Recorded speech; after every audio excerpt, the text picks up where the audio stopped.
Good evening, everybody, and welcome to episode 3. And this one is a general chit chat about equestrianism. Is that a word? It is. Yeah, it is now. It is now. About equestrianism.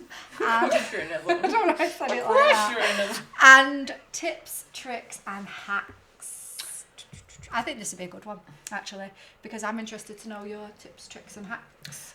Okay. Because we all want to know them. Because, yeah, I feel like a lot of people have their own little tips and tricks that make life just a little bit easier, particularly wintertime. Even if it literally saves, like, 2 minutes of your life, those 2 minutes every single day add up, don't they? Yeah. So, yeah, let's start. What have you got any good secrets for us? Oh, I think if you're on DIY or got your horses at home, fill a load of hay nets. I think that is a good hack. That I hate doing hay nets. Oh, I hate doing hay nets. I hate hay nets. I set aside one day when I do the week full of hay nets. How many would you do in a day? I do 7 big ones and 7 like middle-sized ones. Wow. And that's if he's in at night, out in the day. So potentially 14 hay nets. Well, in the winter, we have to do 80 hay nets a day. No, 80 gosh. a day. 14 doesn't seem so So bad. I go through stages of bribing the girls, and I'm like, okay, if I muck out 10 stables in this X amount of time, does that mean I don't have to do hay nets? Or like I make any excuse possible to try and like get out of hay nets and just muck out rather than do hay nets. Yeah. Do you have to soak any of them though? Yeah, That's the next thing. Oh, no, Filling no, them. Yeah, but we then probably soak soaking them about as well. 25 of those 80 hay nets. I think anyone that likes doing hay nets is is weird. If you like doing hay nets, you're weird. No one Hay can nets like are the hay devil, nets. like, And absolutely they hate them. rip your nails, they make you covered in hay. Do you ever get angry when you're on the end one though and start going "Ugh," and like stuffing it in? I hate them. Who invented Do you hate them? I hate them. I hate hay nets. Yeah, you take your temper out on them. Like when you have a rubbish day, it's like, yeah. But no, it is a definitely good not. tip. And even fake get it done. injuries. No, are they listening? You don't now. So I don't have to do them. You've actually faked injuries. Yeah. No, you haven't. Yeah, like What, I hate them that much. I've hurt my finger. I've got And a then I splinter. find when I'm doing them though, I'm like really slow at doing them because I just really don't want to do them. So I just rather muck out. Yeah, I have read on like forums and things like that some people love doing hay nets. No, No. they're not Do you real. think that's your worst horsey job Yes. out of everything? Hay nets and picking out feet. Picking out feet doesn't feel a bad thing unless you've got 40 No, it does your back in 40 the end when they're leaning on you. pairs, 40, 40 like Oh, like between four- you. Yeah. 4 So it's hooves like per 10 horse. feet, like which is like how many how many You do 10? maths. How many if you did 10 horses, how many feet is that? 40. 40. Okay. If they have 4 feet, hopefully. So yeah, imagine doing 40 feet a day. That is a lot. Nah. Would you do hay nets or feet? Oh god. I'd rather do feet than hay nets, wouldn't you? I think Yeah, feet. Mm. Yeah, but have you experienced doing 40 feet?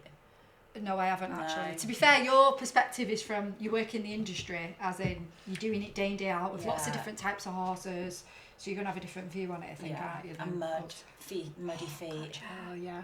Have you got any hacks for like mud? So I actually this leaderboard? winter well, That would Broad, be yeah. That is the best answer Yeah. ever. They've joined for Just tips, tricks move. and hacks. Just move. Just move. Just Give up horses and move to the sun. Yeah. sounds good. Yeah. I used Muddy Marvel 7-day, the spray one.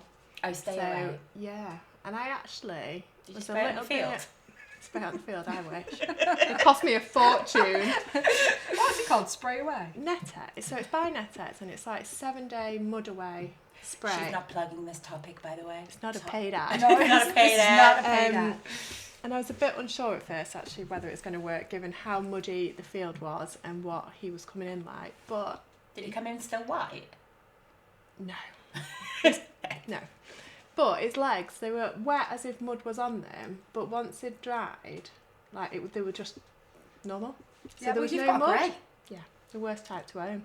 To be fair, like they're the best testers though, aren't they? So yeah, it did work, and I didn't have to reapply it very often. I probably did it every few days, just given the mud and his colour in. But that was good. Yeah. Washing them, and also like pig oil as well. I was going to say that It's one. very yeah. similar Pig oil. to that spray Or away. petroleum jelly. You can buy it for Yeah. like 99p for like a big tub of it. and then literally when they're dry, just brush the some mud of off these and then put it mud on. things are so gloopy. Yeah. I think the trick is though, you can't put it on wet legs. You've got to obviously They've make got to be sure they're dry, dry, yeah. and then put it on in the morning. And then the idea is the mud or everything just like runs off before it gets to a stage of. So I used to have a cob years ago. The one many years ago, it was a stallion who was 13. He had really big feather, and he had like feather mites, but he really struggled. We had to with mud rash, and we had to clip all his feather off because he was It's the only really bad thing in the though, end. if they've got really bad feather mites or CPL or any kind of scabbing under their feathers, the only way, even if it breaks your heart, is to get rid of their feathers, because the stuff that can go on underneath them, it's just, I've clipped so many horses' legs and owners haven't even known how sore they are underneath. And then you feel mean when the hair comes off and you're like, oh bless, you've been sore. Yeah, so if they have got sore legs, get rid it of can their lead hair. to naughtiness as well, can't it, and behavioural issues. It must be quite irritating though as well, and like just really uncomfortable. So you would, there's no reason why they wouldn't act up, would they? No. I think one of the off what's been really popular at the moment for in the warehouse is the tail bags as well. I didn't really want to mention products like you're plugging them, but they are actually super. They're just so cheap to have, but they just save so much time. Yeah. And I use my waterproof tail bag because his tail's white.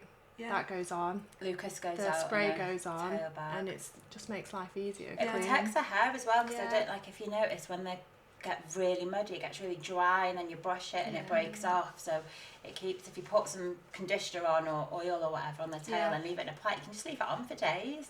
Yeah. And it stays on great with the little Velcro. Because that's super time consuming when you're having to, before you even get to ride, when you've got kids and family and life. By the time you actually have groomed all the mud off, have you even got time to ride? No. So little things like hacks of keeping the tail bag in and then just literally whipping it off when you get to the yard. You can even leave the plaits in. I ride with the plait when they're still plaited and then just pop the tail back. Some people ride with the tail bags, don't they? On, Yeah.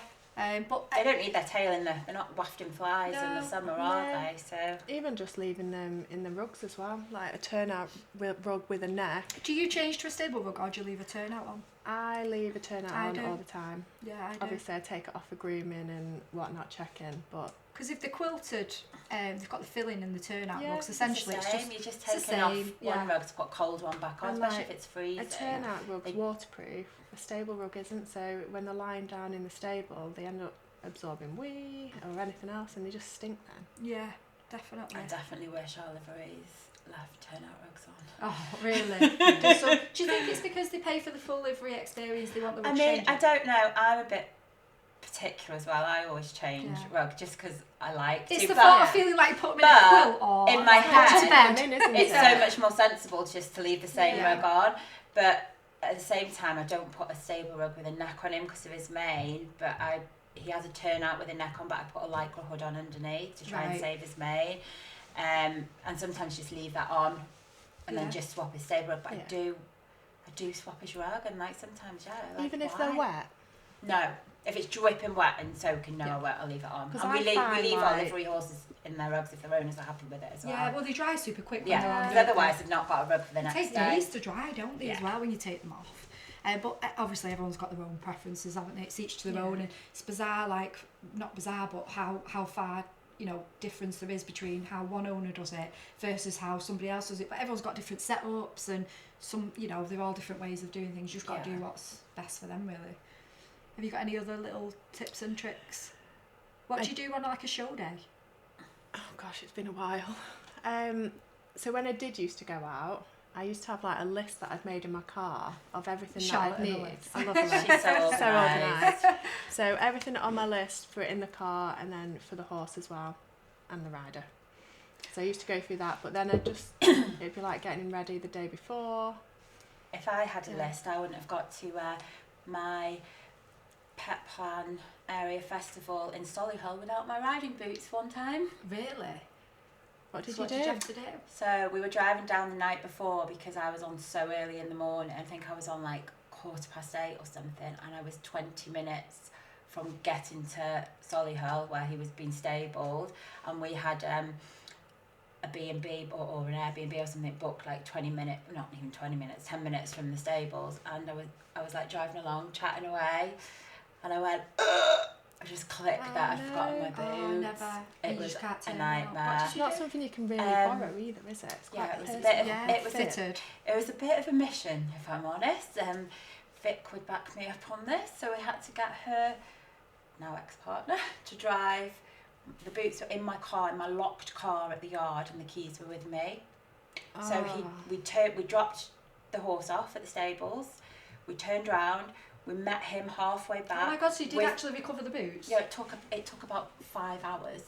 Oh, I went through the M6 toll about 6 times in the process. We passed him my car keys. He then drove back, bless him, got my boots. Then we met him somewhere else, which was a little bit closer by, to get the boots, and then drove all the way back. I think we got back at like... Oh my God, the journey of the boots. And I didn't even get praise. Oh no, did I get praise?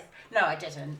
Oh, You that could have that bought would new annoyed boots. you more then. I am really forgetful, really Yeah. unorganised. I'm the type of girl that needs I lists. turned up at a dressage competition before without my jacket, and a lovely Somebody girl borrowed you one. did borrow me one, but it wasn't a dressage jacket.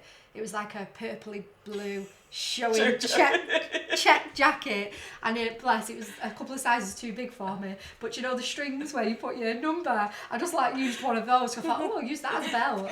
Clinch so, it in. Yeah, so I literally did that. It was a bit. I've got a tip. Not a good Take look. duct tape to competitions, because I always have a fear about your riding boot zip breaking. And at least if you do, get some black duct tape, whack it round. That's actually a good idea. That That's is a like good an idea. emergency Yeah, hack, isn't like it? that's because it's just a fear of mine. Because I've had zips break a few times on boots. Luckily, when I've been at home, but I always think, God, imagine if that happened when you're away at a show and you've got your boot flapping. Yeah. Black duct tape, what a win! Fixed. Well, obviously, you can't mention no names, but you find the more you pay for boots, the better, the less likely they are to not break. Because they're a fortune, boots, aren't they? Yeah, so expensive. I suppose it's how you look after them as well, isn't it? Yeah. I've had some of mine for like 10 years and they've lasted. Or you've bought more of a new pair and they've just not lasted. So the new ones have lasted, but I'm a bit like OCD cleaning them and looking after them. It does help, But doesn't it? They've lasted. Yeah. And like you don't look at them and think, oh gosh, she's got really old boots on. Yeah. Yeah. I've got another great winter tip. Go on. I'm got- going to note these down. Wearing plastic bags on your feet in your wellies. Stops hay as well. Plastic bags. Yeah. Oh, have you had them? Do you know what I've used before? Keep your feet Them ones so- from Sky.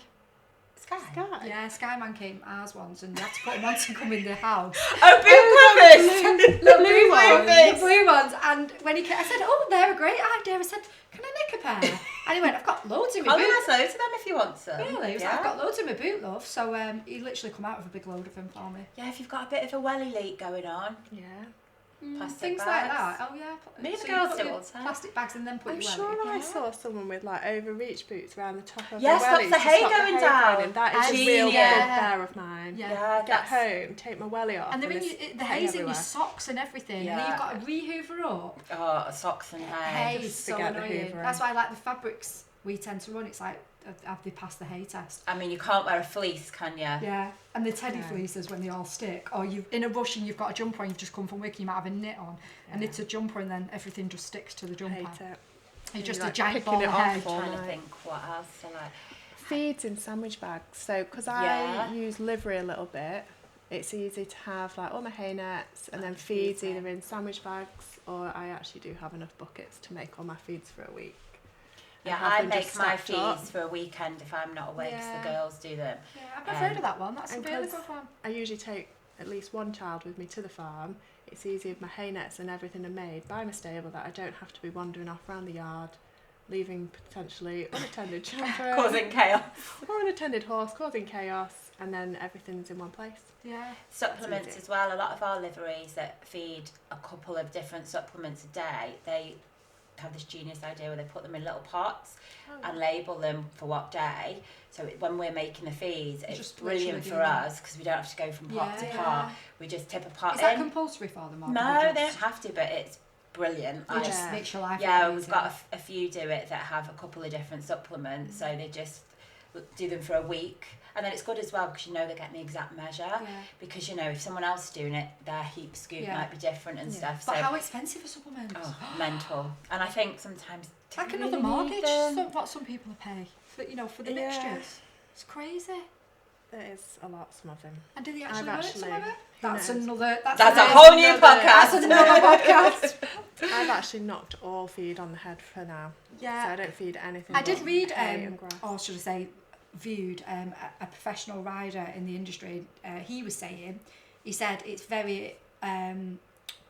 basically most horses that are in normal to medium work don't need anything other than fibre. It's only like maybe 3% of horses, he gave a start of like who actually truly needs that little bit of something, and they actually, as long as they've got a lot of forage, like fibre, they don't actually need, just need ad lib, hey? So that's quite interesting. So do we overfeed them? Yeah, 100%. Do they really need what we give them? No. And then we complain that the highest kites or the too much or they're a bit sharp.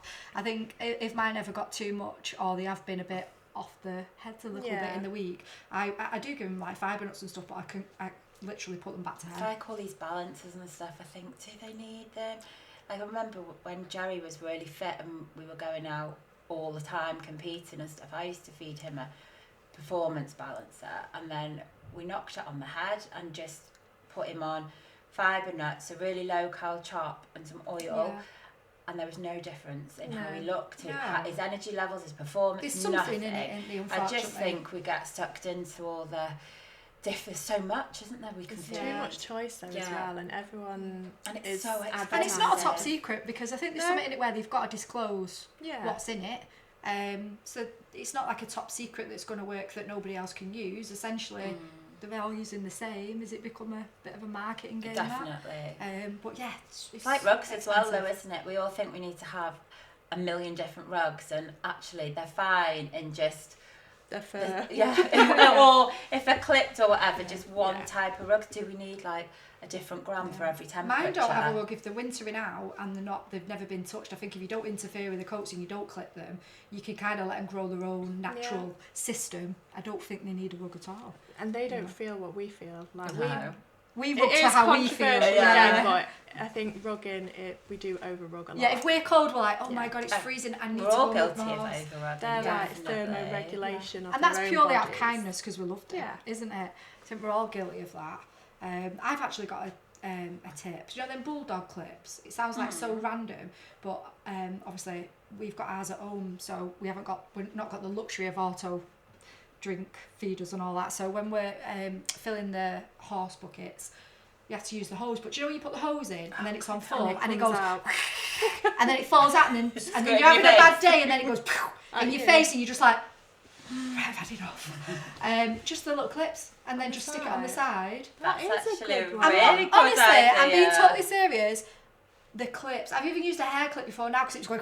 And how could I do? Like go over there when the hose pipe's having a meltdown. So always carry a little clip. If you have to do your water buckets with a hose, always carry a little clip and then just literally stick the hose and then put the clip on. Could even and have it just one stops in each it going stable. Maybe on like... Oh, like a storage thing. Do you I've know not if you have thought like that far in advance. That actually is a good idea. But if you had like say a string with your rugs on, you could just put a clip on your string in each one and then... See, we're brainstorming with this now. I'm loving it. Watch out for HH clips coming soon. Sometimes I haven't got the clip. You could make your own. Make your own clips. But you know what I mean now? It's annoying because then I've literally, when you haven't got time, I've got to literally stand at the hose holding it because it's going to have a Doesn't it take so much longer than what you wait? Watching it.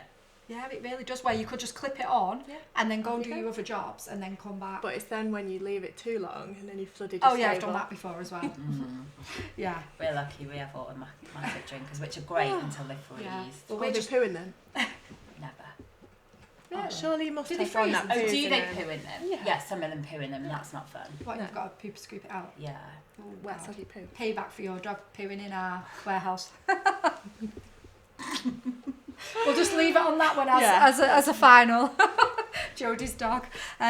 Well, guys, thank you for listening in on this episode. And as always, please make sure you put your comments in the comment boxes below, and do let us know any tips or tricks or hacks that you guys have got that could be super helpful for all our viewers. And yeah, thank you for watching, and goodbye from Jodie, goodbye from Charlotte, goodbye from me, and we'll see you again next time. Mwah. Bye.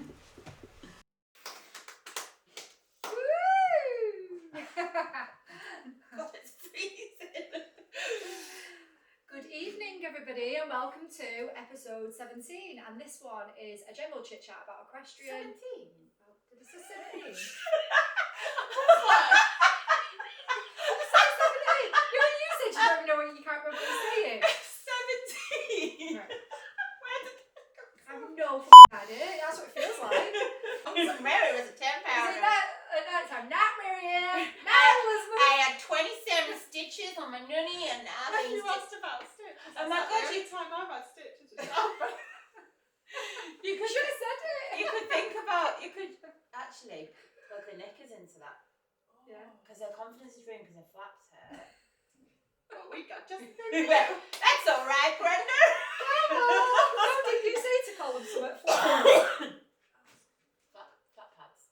If you know, you know. It was that camelback the other day tickled me. I was laughing for ages. What was It's it? not like me to be that quick. I was yes, Charlotte. And then clap. Take It's up to you if you want. Take 3. It's up to you if you want to carry it on. 500. Welcome. No, it's not welcome back, is it? Oh, it's all going to be Just say it. forest. We hope you've enjoyed this episode so far.